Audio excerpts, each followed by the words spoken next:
하나님의 말씀을 낭독해 드립니다. 우리 오늘 주시는 성경 봉독은 출애굽기 20장 17절과 골로새서 3장 5절 말씀입니다. 먼저 출애굽기 20장 17절 말씀을 읽습니다. 함께 보시겠습니다. 내 이웃의 집을 탐내지 말라. 내 이웃의 아내나 그의 남종이나 그의 여종이나 그의 소유나 그의 낙이나 무릇 내 이웃의 소유를 탐내지 말라. 아멘. 한 군데 신약성경 더 보겠습니다. 골로새서 3장 5절을 읽습니다. 하나님 말씀을 같이 봉독하시겠습니다. 골로새서 3장 5절 시작. 그러므로 땅에 있는 지체를 죽이라. 곧 음란과 부정과 사욕과 악한 정욕과 탐심이니 탐심은 우상 숭배니라. 아멘. 그리스 신화 중 마이다스 왕의 이야기가 있습니다. 이 왕은 욕심이 너무 많아서 자기가 만지는 무엇이든지 금이 되게 해달라고 신에게 소원을 아뢰서 그 소원대로 큰 부자가 되었다는 이야기입니다. 그래서 지금도 사업을 잘해서 손대는 것마다 대박을 터뜨리는 사람을 가리켜서 마이더스의 손이라는 그런 별명을 붙입니다. 그런데 그 신화의 뒷이야기는 그 소원을 이뤘던 마이더스 왕이 아침에 물을 마시려고 주전자의 손이 되니까 주전자가 황금 주전자로 바뀌었어요. 세수를 하려고 물에 대야에다가 물을 만지니까 물이 다 황금으로 변해버렸어요. 어린 딸이 귀엽게 아빠하고 자기를 쫓아오는데 가서 안아버리니까 딸이 빳빳한 황금 동상 덩어리 금으로 바뀌어 버리고 말았습니다. 주변의 모든 것이 황금으로 변해버렸는데 왕은 조금도 행복하지 않았습니다. 마침내 신에게 부르짖었습니다. 신이여, 나의 소원은 황금이 아니라 내 사랑하는 딸 메리입니다. 메리의 생명을 돌려주세요.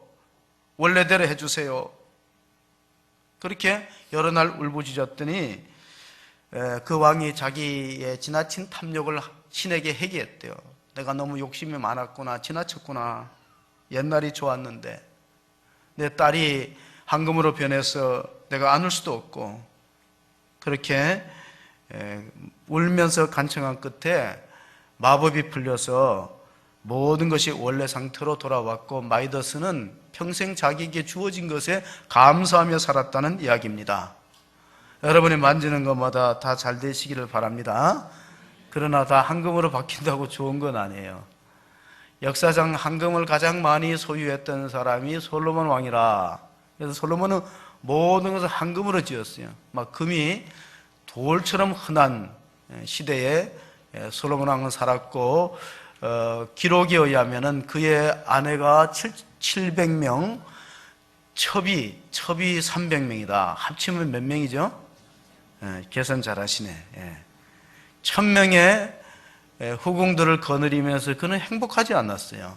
왜냐하면 그가 썼던 전도서, 인생의 논의에 썼던 전도서를 한번 보면은 전도서 1장, 솔로몬의 다윗의 아들 전도자 솔로몬의 말씀이다 해놓고 전도서 1장 2절 3절은 이렇게 기록되어 있습니다. 전도자가 이르되 헛되고 헛되며 헛되고 헛되니 모든 것이 헛되도다.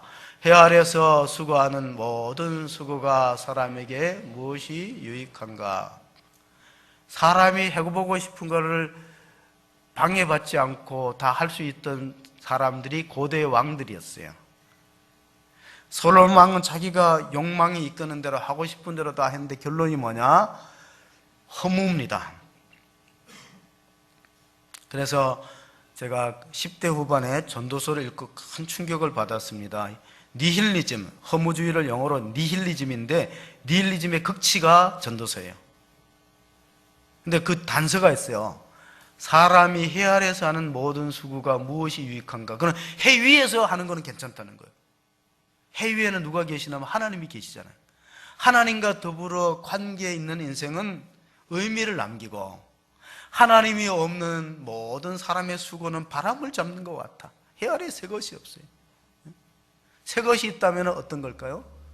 해 아래에 하는 모든 수고가 새 것이 없는데 새 것이 하나 있어요. 누구 안에서? 그리스도 안에서. 고린도후서 5장 17절에 보면은 바울이 이런 말씀을 적었어요. 함께 보십니다. 그런즉 누구든지 그리스도 안에 있으면 새로운 피조물이라. 이전 것은 지나갔으니 보라 새 것이 되었도다.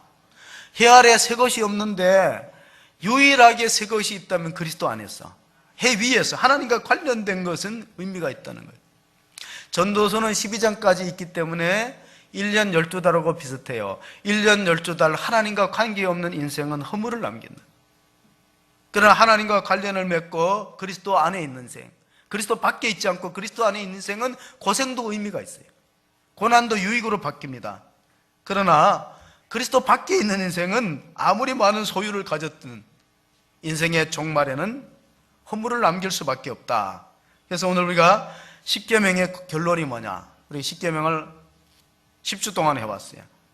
마지막 십계명은 출애굽기 20장 17절의 말씀인데 같이 한번 읽어봅니다. 내 이웃의 집을 탐내지 말라. 내 이웃의 아내나 그의 남정이나 그의 여정이나 그의 소나 그의 낙이나 무릇 내 이웃의 소유를 탐내지 말라. 이 말은 앞에 있는 모든 계명은 행동을 규제하지만은 마지막은 마음을 규제하는 거예요. 그러니까 모든 것이 마음에서부터 범죄가 이루어져요.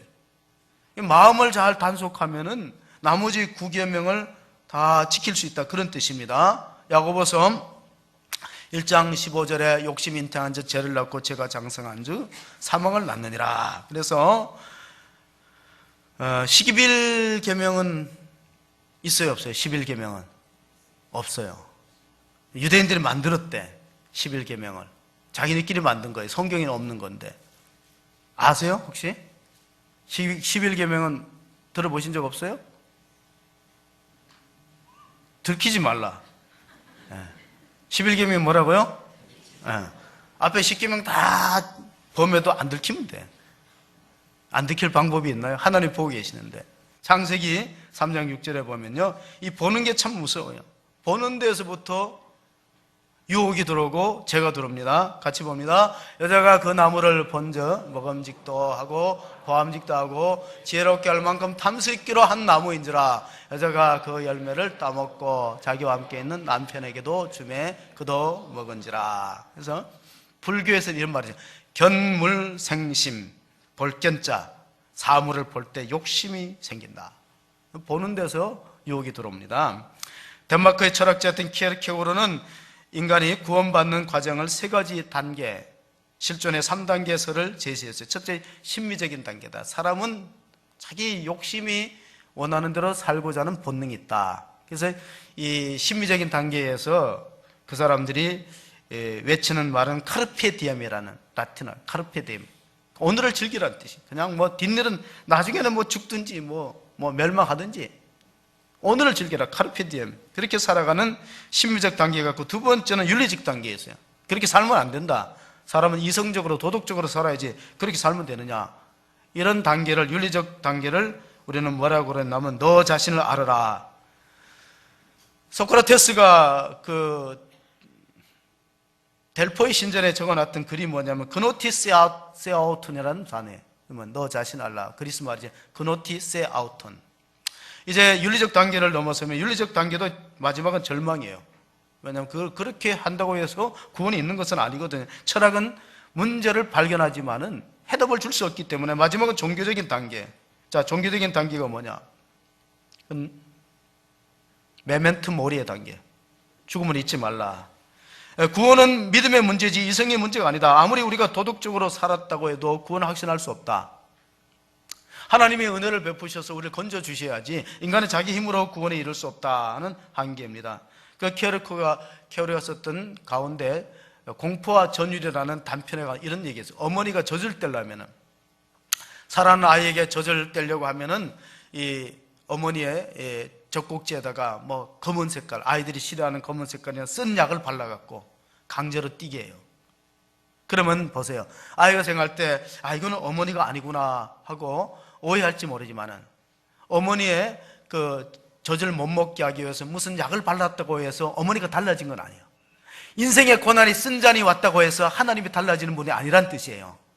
하나님 우리로 하여금 땅에만 취하지 않도록 하늘을 바라보고 위를 바라보고 살라고 고난을 보냅니다. 근데 우리는 오해합니다. 아이들은 오해하고 엄마가 나를 미워하구나, 어머, 나 젖을 안 주려고 하는구나. 그렇지 않아요. 탐심이 인간을 망치기 때문에, 멸망으로 이끌기 때문에 십계명의 마지막 결론은 모든 탐심을 물리치라. 골로새서 3장 5절에도 바울도 그런 말 했습니다. 왜냐하면 그러므로 땅에 있는 지체를 죽이라. 곧 음란과 부정과 사욕과 악한 정욕이니 탐심은 뭐라고요? 탐심은 우상숭배니라.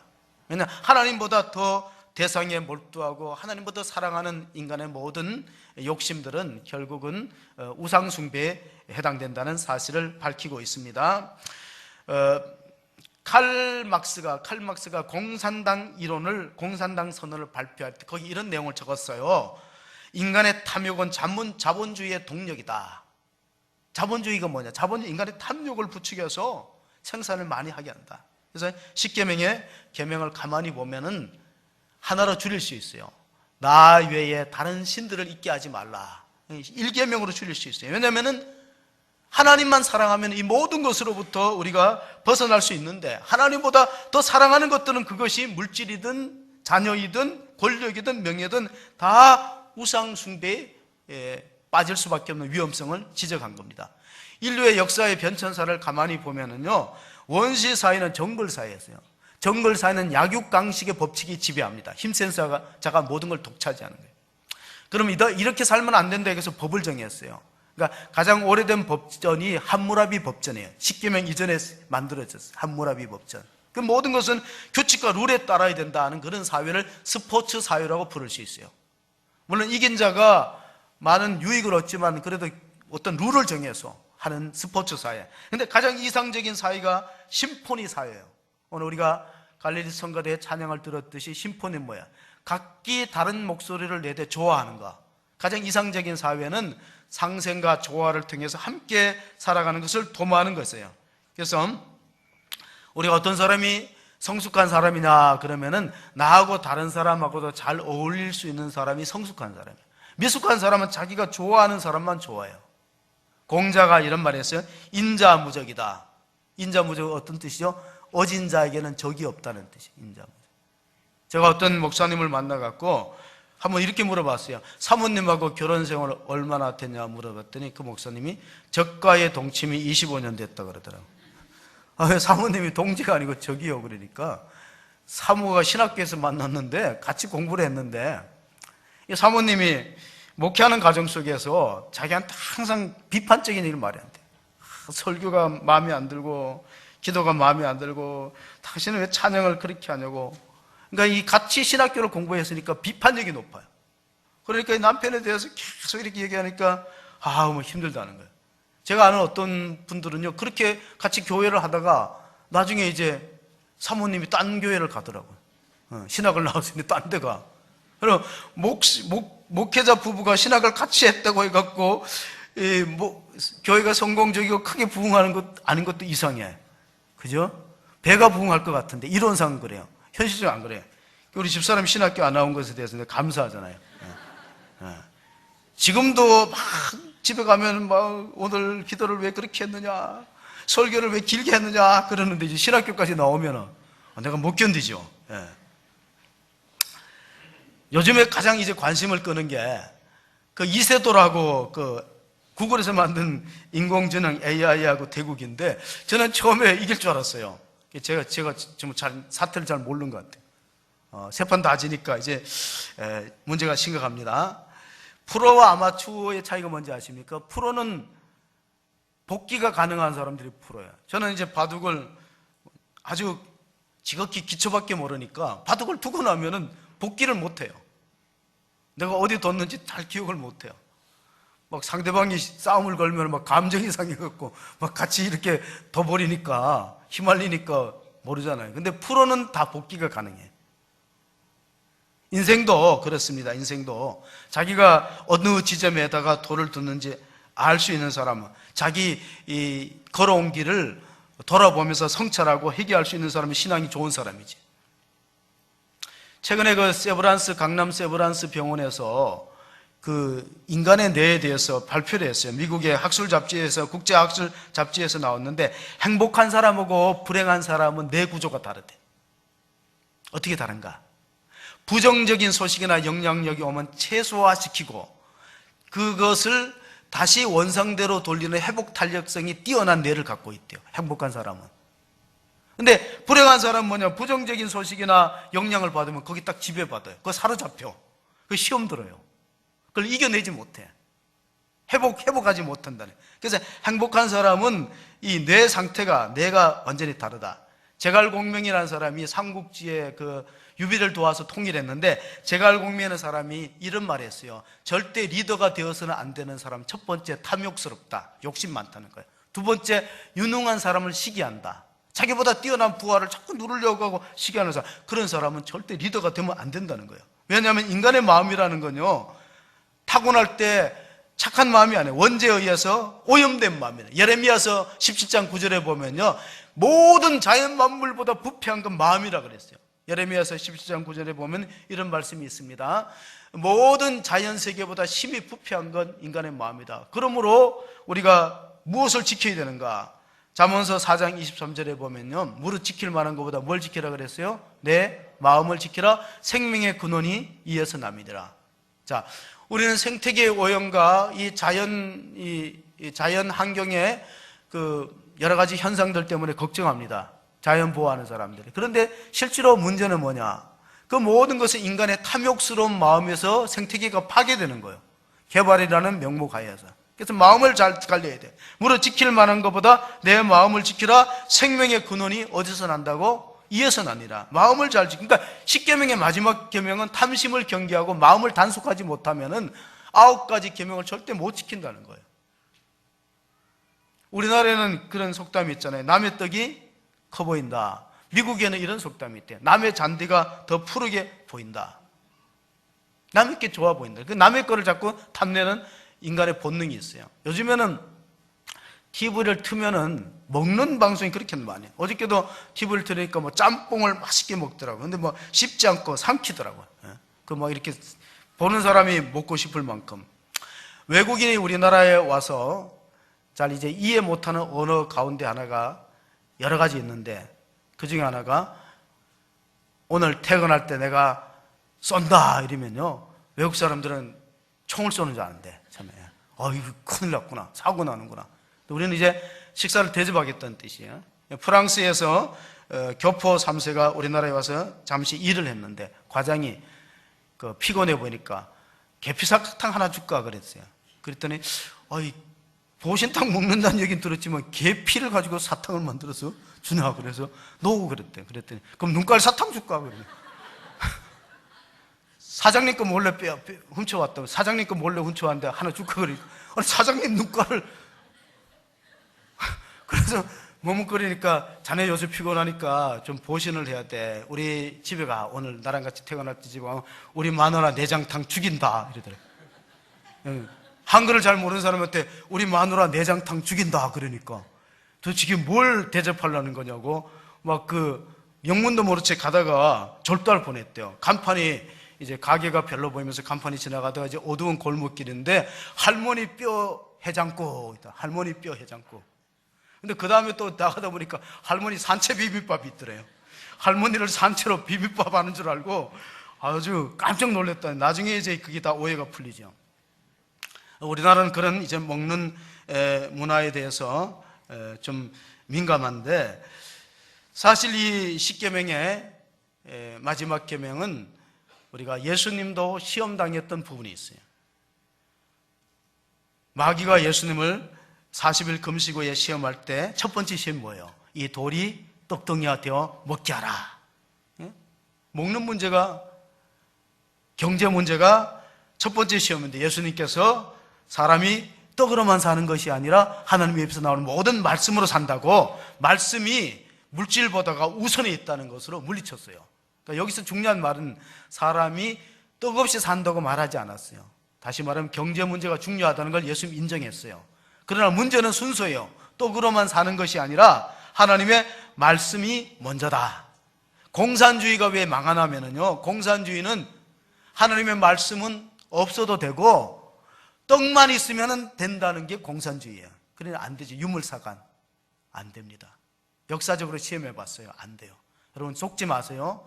말씀이 먼저고 물질이 따라와야지. 이게 역순이 되면은 어려워지는 겁니다. 경제가 어려워집니다.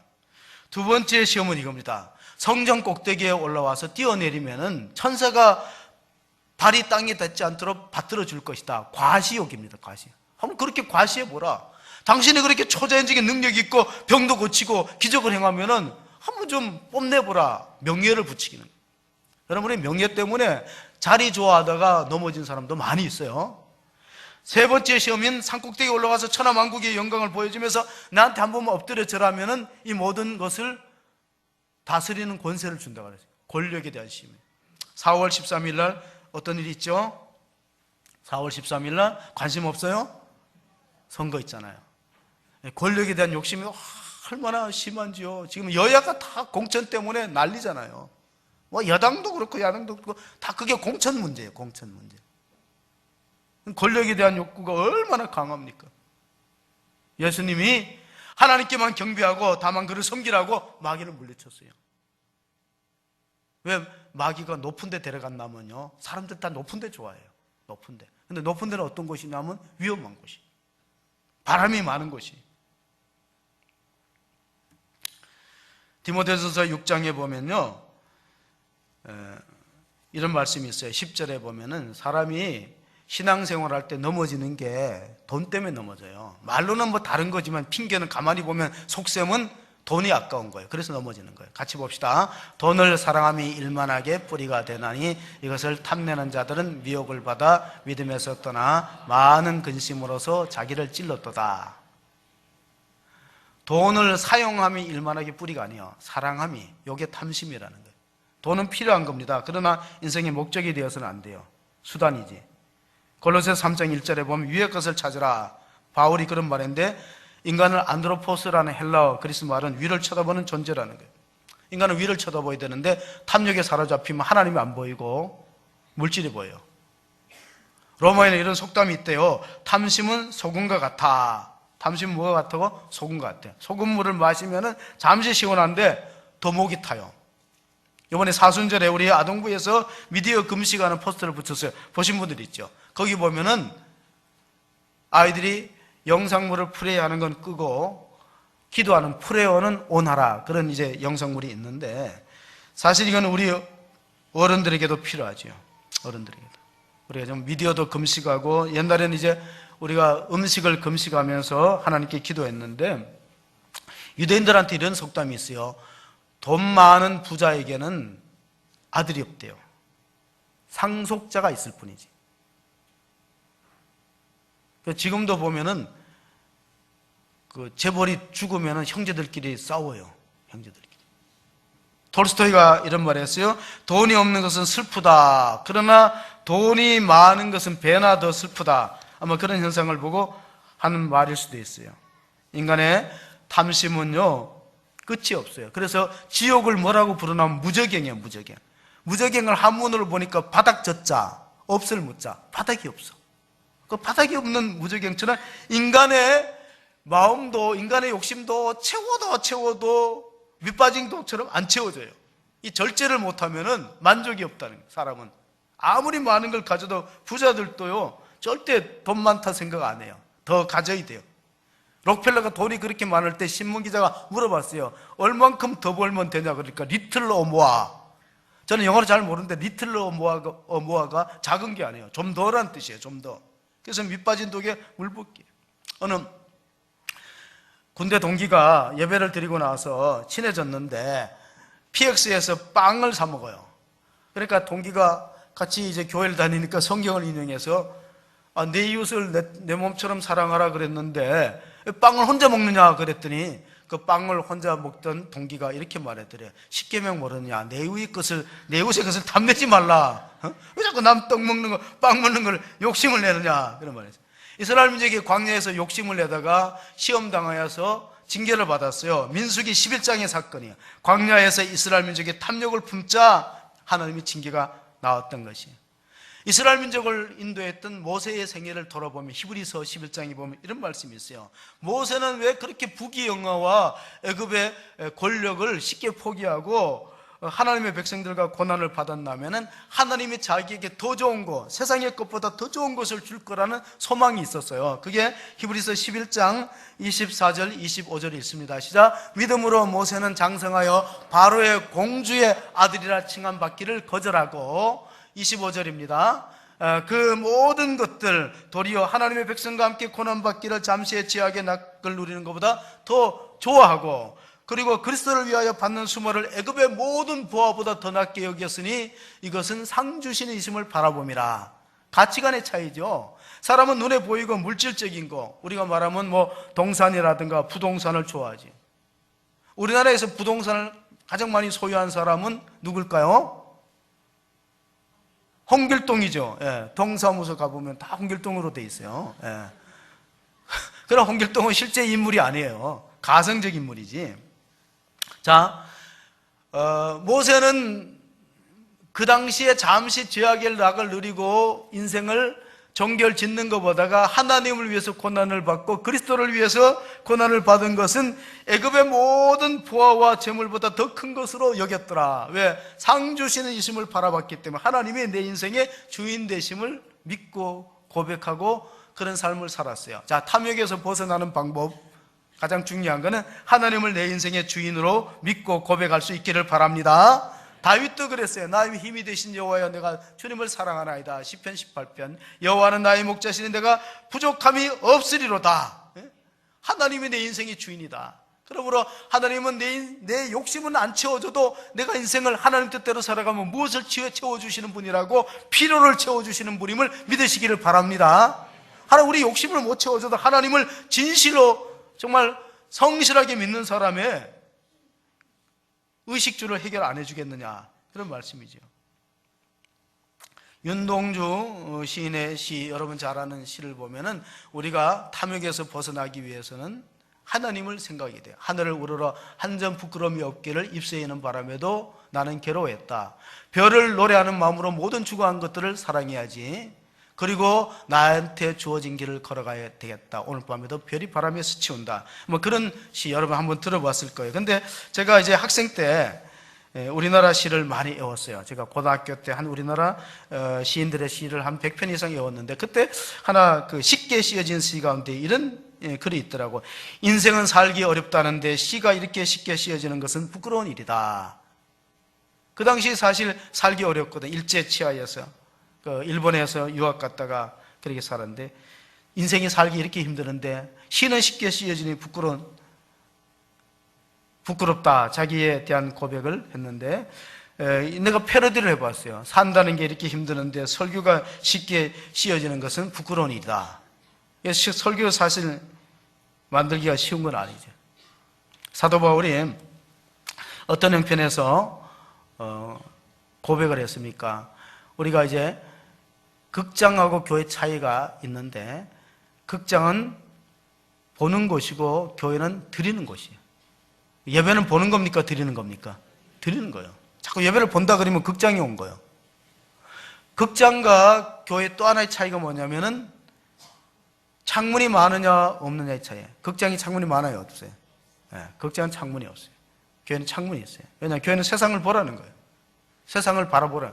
세상에 우리의 이웃들이 힘들게 살아가고 도움을 필요하는 이웃들이 있으면은 좀 우리가 어떻게 살아야 되냐, 어떻게 우리가 복음을 전하고 저들을 어떻게 구원시키고 도와줄까, 그걸 생각하는 것이 교회라는 겁니다. 바울이 자기 사명에 대해서 철저하게 살았는데, 사도행전 20장 24절에 보면 바울이 예루살렘에 들어가면서 고난당하고 심지어는 목숨을 잃을 위험성이 있음에도 불구하고 이런 정말 고백을 하면서 들어갔어요. 내가 달려갈 길과, 사도행전 20장 24절입니다. 같이 읽습니다. 내가 달려갈 길과 주 예수께 받은 사명, 곧 하나님의 은혜의 복음을 증언하는 일을 마치려 하면은 나의 생명조차 조금도 귀한 것으로 여기지 아니하노라. 사명에 붙들리는 사람은 탐욕에서 벗어날 수 있어요. 왜 우리가 사명의 존재가 되어 있다면은, 사람은 더 높은 이상과 사명에 위해서 살지 않으면 자꾸 욕심에 사로잡혀요. 욕심에 눈이 어두워져서 넘어질 수밖에 없는 게 인간의 존재다. 예수님께서 누가복음 12장 15절에 보면은, 상과 모든 탐심을 물리치라. 사람의 생명이 그 소유에 넉넉한 데 있지 않다. 독일에서 광부로 갔던 사람이 결혼을 잘했어요. 뭐 국제시장이라는 영화처럼 결혼을 잘해가지고 아내가 신앙생활 하는데 남편이 교회를 가끔 나가. 근데 가문에 콩나듯이 나가니까 목사님이 자꾸 좀 주일날 보자 그러면은 피해요. 여러분, 주일날 자꾸 빠지고 이러면은 담임 목사가 관심을 갖고 빠지지 말라고 얘기하죠. 그 피하는 사람이 있어요. 근데 이분은 전혀 믿음이 별로 없는데 이유가 뭐냐면 좀 더 많이 벌려는 거예요. 좀 더 많이 벌려는. 내가 독일까지 와갖고 성공해야지. 좀 더 벌어야지. 목사님이 권면하면 이렇게 말해요. 제가 조금 성공하고 돈 조금 더 벌면 내가 교회 봉사 열심히 하고 나가겠습니다. 그랬어요. 목사님 믿었어요. 그런데 어느 날에 그 부인이, 그래도 나름대로 신앙생활 잘하는 분이니 급한 전화를 받고 병원에 갔더니까 남편이 교통사고로 숨졌어요.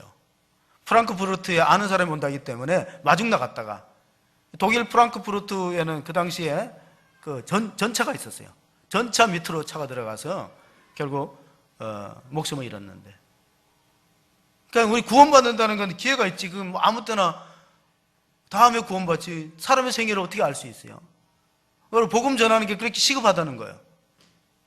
고린도후서 6장 2절 말씀 우리 같이 한번 보겠습니다. 고린도후서 6장 2절의 말씀 보면 이런 말씀이 있습니다. 보라 지금은 구원받을 만한 때요, 보라 지금은 은혜 받을 만한 때, 지금은 구원의 날이라는 그런 말씀이 있듯이 우리가 그 시기를 놓쳐버리면은 다시 기회가 오지 않을 수 없어요. 오지 않는다고 우리가 믿고 시급하게 복음을 전해야 되는데, 바울이 로마서 13장 14절에 보면은 우리가 한번 그 말씀을 읽겠습니다. 로마서 13장 14절의 말씀을 한번 같이 읽겠습니다. 오직 주 예수 그리스도로 옷 입고 정력을 위하여 육신의 일을 도모하지 말라. 옷이라는 건 그 사람의 신분을 나타내요. 예수 그리스도로 믿음으로 옷 입고, 얼마 전에 세계에서 돈 많은 사람의 옷장이 소개됐어요. 여러분 혹시 보신 적이 있는데, 페이스북을 창업했던, 페이스북이 전 세계 사람들, 젊은 사람 쓰잖아요. 마크 저커버그라는 사람의 옷장이 공개됐어요. 깜짝 놀랐어요. 회색 티셔츠 9장하고 그 후드 같은 거, 후드 뭐 한 6장 걸려 있더라고. 그래서 물어봤어요. 당신 돈이 그리 많은데 왜 옷이 이렇게 단순하냐? 그러니까 청바지에다가 회색 티 입고 나오는 거예요. 그랬더니 그분의 대답이 아주 의미심장합니다. 마크 저커버그의 대답은, 페이스북 CEO의 대답은 이것입니다. 자기가 맡고 있는 페이스북, 자기가 막 결정하는 거, 페이스북을 잘 섬기는 일 위에는 결정할 거 줄인다는 거예요. 내가 아침에 무슨 옷을 입을까, 그런 거 결정하느라고 에너지나 신경 쓰고 싶지 않다는 거야. 그 옷은 똑같은 거 만들어 놓고 회색 티하고 입고 모든 정력과 모든 에너지를 페이스북이 잘 되는 데에다 투자하겠다는 거예요. 돈 많은 사람은 그래 돈 많은 것 같아요. 돈 버는 거. 근데 이 페이스북 창업자의 재산이 얼마냐 그러니까 54조 원이래요. 안 놀라시네요. 54조 원. 54원이 아니고 54조 원. 근데 옷은 그냥 청바지하고 티만 입어요. 너무 충격받아서 안 놀라는 거예요. 54조 원. 우리나라엔 그런 부자 없을걸요? 자기 개인 재산이 54조. 사람은 죽을 때 무엇을 후회하나? 신학자 토니 캄플러가 얘기했는데, 돈 많이 못 벌고 성공 못한 걸 후회 안 한대요. 사람은 죽을 때 바르게 살지 못한 거 후회한대요. 하나님 앞에 바르게 살지 못한 거, 베풀고 살지 못한 거 후회한대요. 인생하게 사는. 그리고 즐겁게 못 사는 거 후회한대요. 김삿갓이 시조 가운데 이런 게 있어요. 100년도 못 사는 인생이 1000년의 금신을 안고 산다. 오늘 좀 즐겁게 살면 좋은데 걱정이 많죠. 베풀며 살지 못하고 인색할 때가 있죠. 바르게 살지 못했어요. 세상에 그리스도인은요, 딱 두 종류예요. 그리스도인은 두 종류. 영어로 표현하면 이렇습니다. 두 종류의 그리스도인이 있는데, 월드리 크리스찬이 있고 월드 크리스찬이 있어요. 월드리 크리스찬은 세속적 그리스도인이에요. 그리고 월드 크리스찬은 세계적 그리스도인이에요. 차이가 뭐냐? 예수를 다 믿는데 세속적 그리스도인은 모든 관심이 자기 중심이에요. 내가 교회 다니는 것도 자기 필요, 자기 축복, 자기 행복에 맞춰졌어요. 오늘 대표 기도하신 장로님처럼 그렇게 되어 있으면은 그걸 우리가 피해야 되는데, 그게 월드리 크리스찬이에요. 그러면 월드 크리스찬은 뭐냐? 세계를 품어요. 하나님의 마음을 이해해요. 그 월드 크리스찬은 하나님 중심으로 신앙생활하고, 월드리 크리스찬은 자기 중심이에요. 내가 교회 다니는 목적이 내가 잘 되고 내가 건강하고 내가 복받아. 교회의 필요, 하나님의 필요에 대해 별로 관심이 없어요. 가톨릭 신학을 집대성했던 토머스 아퀴나스라는 신학자가 있어요. 그가 기도 중에 주님을 만났어요. 주님이 나타나서 칭찬했어요. 야, 이 신학대전이라는 방대한 저수를 쓰느라고, 나에 대해서 쓰느라고 얼마나 고생했나, 수고 많았다. 소원이 뭐냐? 너의 소원을 내가 들어주겠다 그랬어요.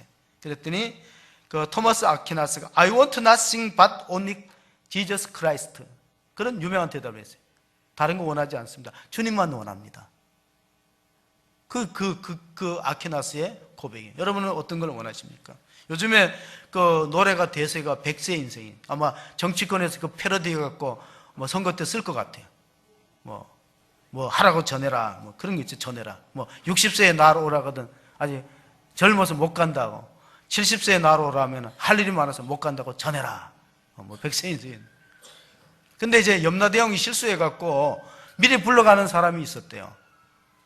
그래 가갖고 우리가 억울하다고, 우리가 아직 할 일이 많은데 왜 불렀나니까 염라대왕이 이렇게 보더니만 밑에 사람 시켜서 조사해 보니까 행정착오로 왔대. 그래가지고 미안해갖고 소원을 한 가지씩 물어봤대. 다시 지상으로 돌려줄 테니까 뭘 원하냐 그러니까 한 사람이 돈 많이 벌게 해달라 그랬어요. 내가 가난해갖고 너무 고생했는데 돈 마음껏 쓰고 싶다 그랬더니 염라대왕이 그렇게 해주마 그랬대. 두 번째 남자한테 소원이 뭐냐고 물어보니까 자기 권력을 갖고 싶대. 남한테 눌려 살기 보다가 권력이 있으면 돈도 생기니까 권세를 부리며 살고 싶다 그러니까 염라대왕이 그렇게 보냈어요. 해주면서 다시 지상으로 보내서 세 번째 남자한테 물어봤더니 자기 돈도 권력도 필요 없고 경치 좋은 곳에다가 아름다운 집을 짓고 사랑하는 님과 함께 한평생 영원히 살고 싶다 그랬더니 염라대왕이 예끼놈아 그런 데 있으면 내가 가지 니한테 보내겠네. 사람이 살아가는데 다 만족이 없다는 거예요.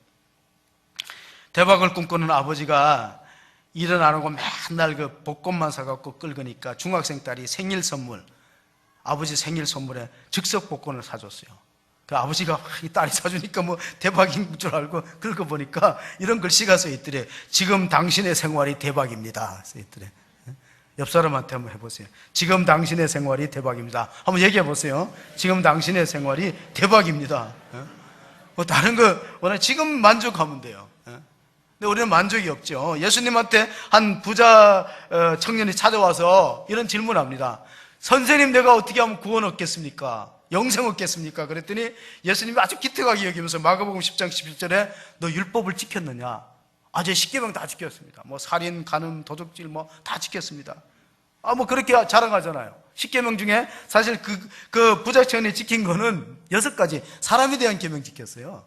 하나님에 대한 계명 지킨 게 아니에요. 그래서 예수님이 칭찬하면서 나한테 한 가지 부족했다. 네 소유를 팔아서 가난한 사람에게 주라. 그리고 나를 따르라. 마가복음 10장 21절의 말씀인데 예수께서 그를 보시고 사랑하사 이르시되 내게 아직도 한 가지 부족한 것이 있으니 가서 내게 있는 것을 다 팔아 가난한 자들에게 주라. 그리하면 하늘에서 보화가 내게 있으리라. 그리고 와서 나를 따르라 하시니 결과입니다. 따랐어요, 안 따랐어요? 슬픈 기색을 띠고 근심하며 돌아갔어요. 구원받을 뻔하다가 놓쳤어요. 예수님께서 이 젊은이를 칭찬하고 사랑하면은 좀 왜 그렇게 엄격하게 그 테스트를 해갖고 제자로 안 받았을까? 예수님의 뜻은 이거예요. 이 사람을 제자로 받으면은 예수님 잘 따라다니고 잘 믿어갖고 아마 중요한 자리까지 올라갔을 거예요. 직분도 마지막에 넘어질 걸 알았어요.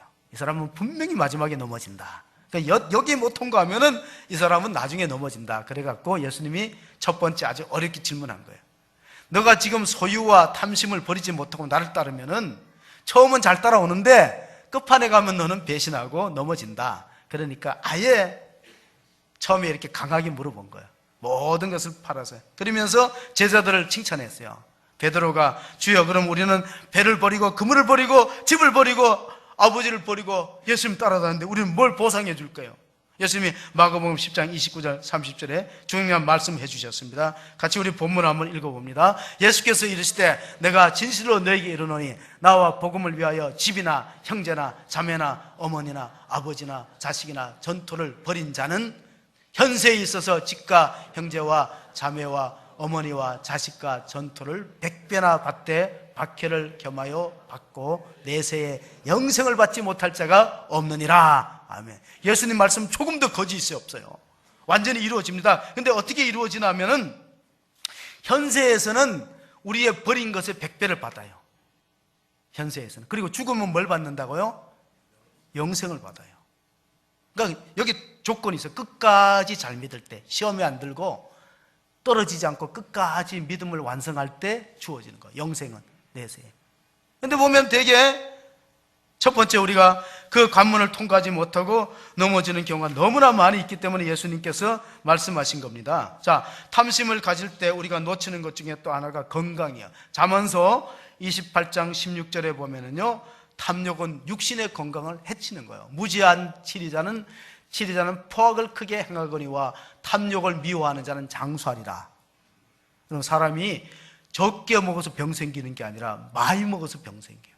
그 탐심을 물리치는 사람은 건강의 축복을 입고, 결정적으로 우리나라에 이 탐욕을 못 물리쳐 갖고 중독에 빠진 사람이 많은데, 알코올 중독자, 도박 중독자, 강원도 정선, 제가 살던 태백에서 가까운 곳에 가면 정선이 있어요. 거기 뭐 있죠?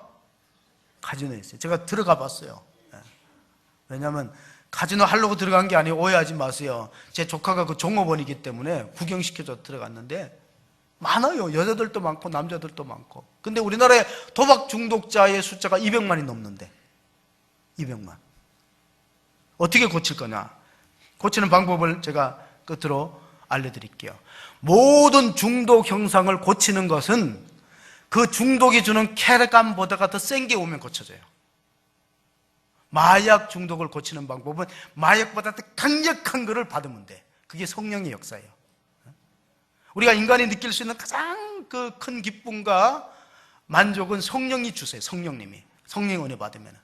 그러니까 중독을 없애려면 더 강력한 힘을 갖고 있는 것에 사로잡혀야 돼. 사도행전 26장 24절에 보면요, 베스도 총독한테 바울이 복음을 전도했어요. 그랬더니 베스도 총독이 바울의 전도를 받고 이렇게 평가했어요. 같이 봅니다. 바울이 이같이 변명하며 베스도가 크게 소리내어 이르되 바울아 내가 미쳤도다. 내 많은 학문이 너를 미치게 한다. 그 다음에 보면 바울이 각하 내가 미친 게 아니라 참되고 온전 말합니다. 내 말이 맞습니다. 나도 과거에도 출세욕에 사로잡혀 있고 물질과 권력욕에 사로잡혔는데 예수님 만나니까 그 모든 것이 배설물로 여겼다. 내가 그리스도를 알고 예수를 아는 것이 가장 고상하기 때문에, 예수 그리스도를 아는 지식이 가장 고상하기 때문에 나머지 모든 것을 잃어버리고도 뭐로 여겼다고요? 배설물로 여겼어요. 비교가 안 된다는 거예요.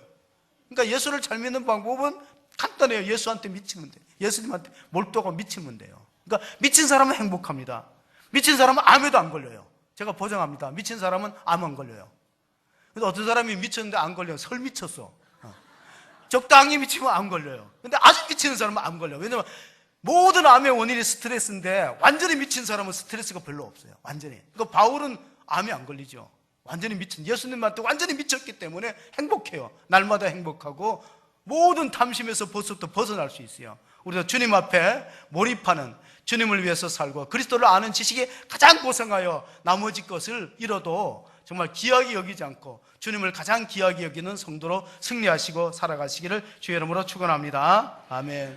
하나님, 우리 십계명의 말씀을 다 들었습니다. 십계명의 모든 계명을 지킬 수 있는 방법은 하나님을 사랑하되 마음을 다하고 힘을 다하고 뜻을 다하여 하나님 사랑하는 것이 모든 욕심에서부터 벗어나며 인생의 보람과 하나님 영생을 얻는 길임을 믿고 깨달았습니다. 이제 실천하기를 원합니다. 세상의 유혹과 시련이 올지라도 우리는 하나님 앞에 예배하는 백성으로 바로 서고 우리의 생명의 복음을 내만 얻을 것이 아니라 이웃에게 전파하고 나눌 수 있는 그러한 성도와 교회가 되게 하여 주시옵소서. 하나님 한 분으로 만족하고 감사하는 우리 모두가 될 수 있도록 은혜를 베풀어 주시기를 원하옵고 예수님의 이름으로 기도하옵나이다. 아멘.